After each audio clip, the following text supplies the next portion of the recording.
దివంగత మాజీ ప్రధాని అటల్ బిహారీ వాజ్పేయి 101వ జయంతిని హైదరాబాద్ గడ్డి అన్నారం డివిజన్ పరిధిలో ఘనంగా నిర్వహించారు. భాజపా నేత గడ్డి అన్నారం డివిజన్ అధ్యక్షుడు దాసరి జయప్రకాశ్ నేతృత్వంలో స్థానిక వివేకానంద నగర్ బస్టాప్ వద్ద వాజ్పేయి 101వ జయంతి సందర్భంగా ఘన నివాళులను అర్పించారు.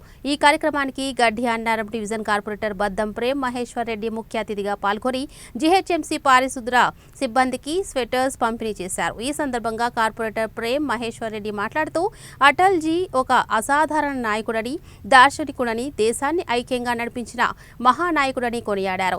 రాజకీయాల్లో విభేదాలు ఉన్నా కూడా దేశ ప్రయోజనాల విషయంలో సమ్మతి సాధించిన నాయకుడిగా అటల్ జీ చరిత్రలో నిలిచిపోయారని పేర్కొన్నారు.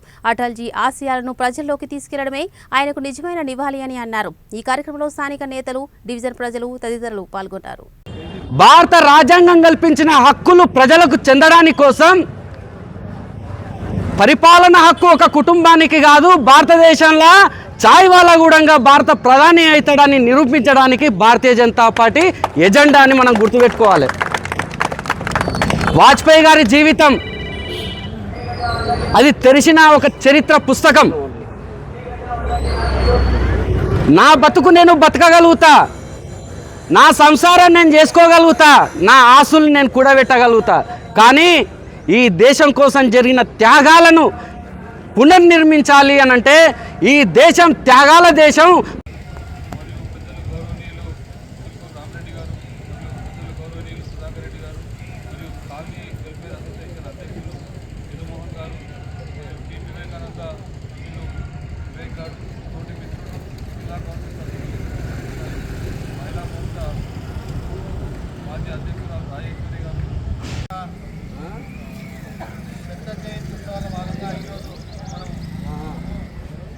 పరిపాలనా దినోత్సవంగా కూడా మనం ప్రకటించుకోవడం జరిగింది. మన దేశం మొత్తంలో కూడా